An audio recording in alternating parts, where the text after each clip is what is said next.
I'm actually a lawyer by training, even though I've got science A levels, which is a sort of very strange combination.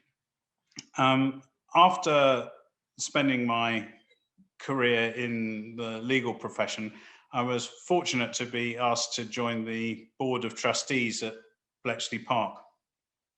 Bletchley Park, as you know, is the place where during World War II, the codes were broken and the secrets of what the German and other armies were up to were revealed to the Allies, and therefore helped them prepare themselves adequately to basically win the war. An amazing achievement. That's not what happens at Bletchley Park these days. GCHQ has taken over the code breaking role. And so Bletchley Park itself is now a historical site where people can actually go and see what happened during World War II. You know, that's great, but I don't see and never have seen the function of a museum as being just somewhere where you go and look at things in glass cases and say, ooh, you know, gosh, how exciting that must have been at the time. I mean, you know, that's fine, that's part of it, but that's not enough. My philosophy on museums and Bletchley Park in particular was that it really is about the future.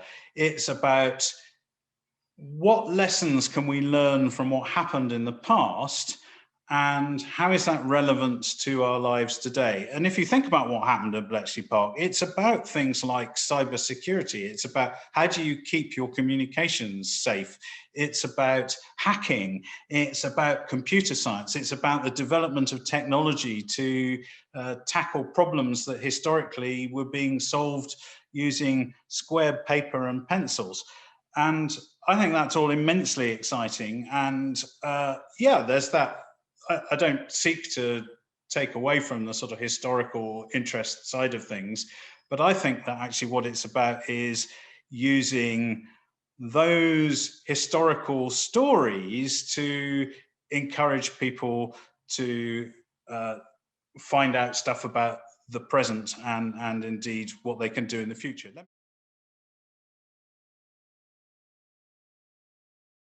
I think lots of people will be familiar with Alan Turing's achievements because he's been in the media, and particularly film media, quite a lot in recent years. And they'll probably know of him as somebody who was a World War II codebreaker who worked on the famous Enigma machine problem, and is rightly celebrated by British people for having contributed to the success of the code-breaking operation in World War II. And they might also know of him as somebody who died at a very young age. He took his own life, and that in many people's minds is connected with what happened to him after World War II, which is that he was prosecuted for his sexuality. He was a gay man, and in the UK in the 1950s, it was illegal to have homosexual relations, even in private. And he was prosecuted for that and subjected to a course of female hormone treatment, which was supposedly designed to alter his sexual feelings in some way. And I think the science was probably pretty rubbish on that. And these days we would just regard that as being completely mad and also inhuman. So I think that's probably what people would think of instantly when the name Alan Turing is mentioned.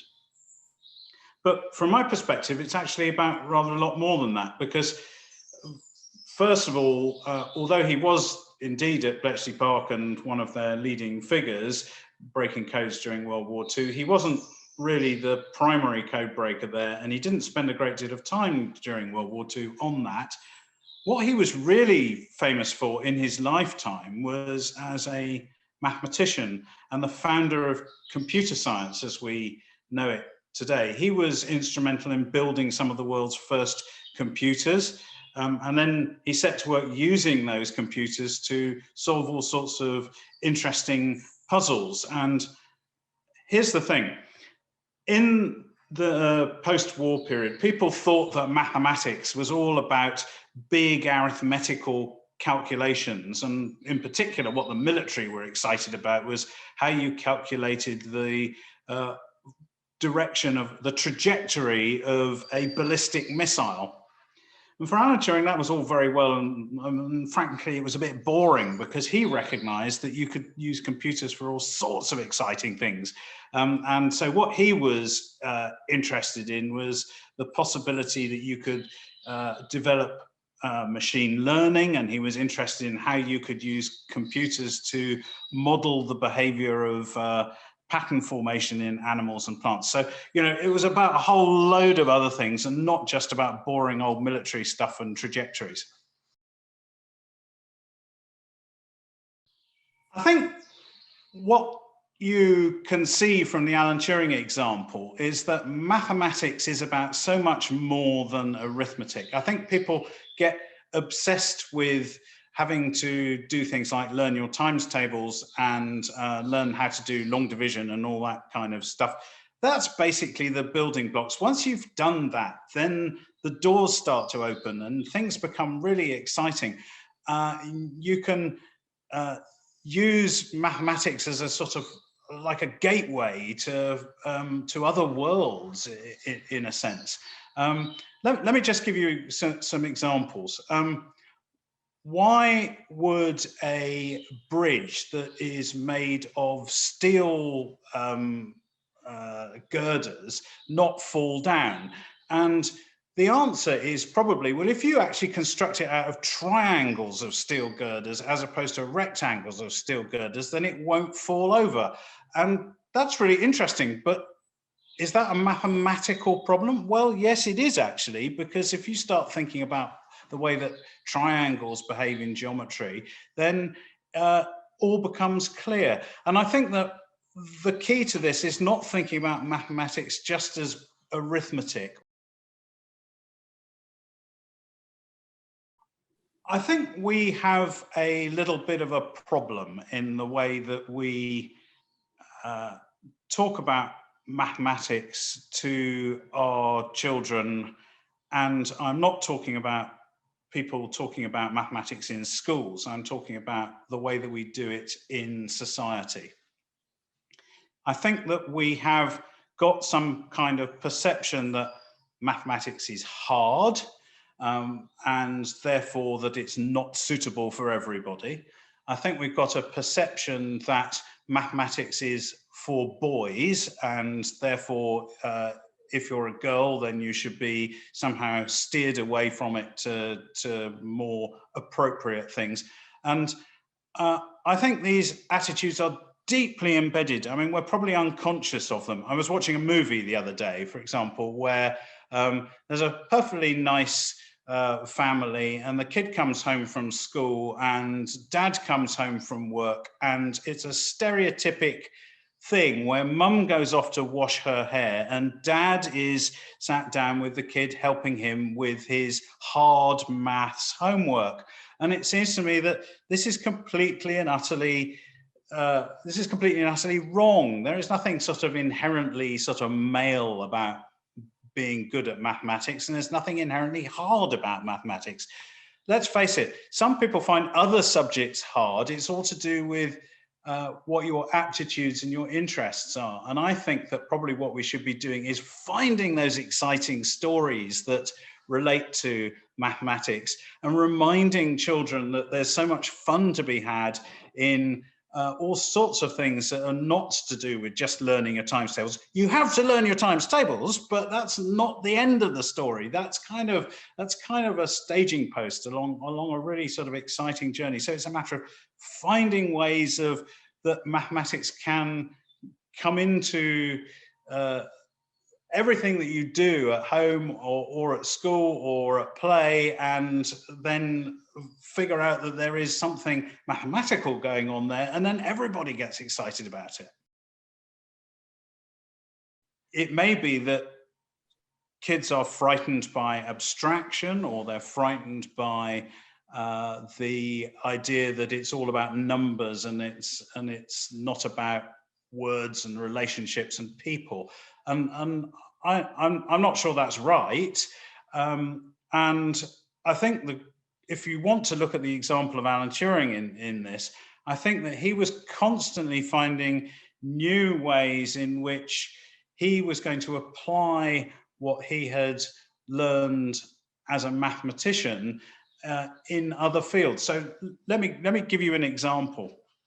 You'd never regard Alan Turing as being a great writer or somebody who was going to have literary genius, and yet when he was studying mathematical logic, what he soon found that he was doing was having long and very interesting discussions with the philosophy professors at his university about the meaning of words, because even mathematicians have to express themselves in language.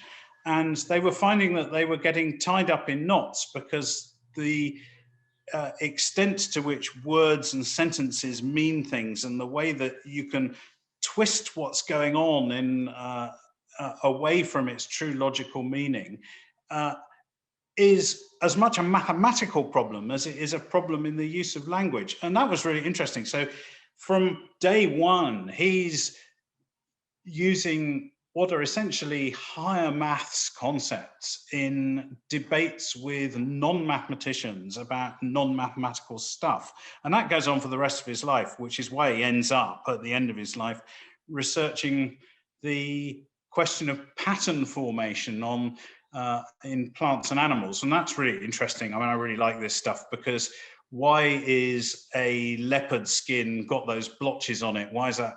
Why does that happen? Why does a pufferfish have that sort of really weird stripy pattern on it? He was able to explain these things, and I think that's really quite extraordinary.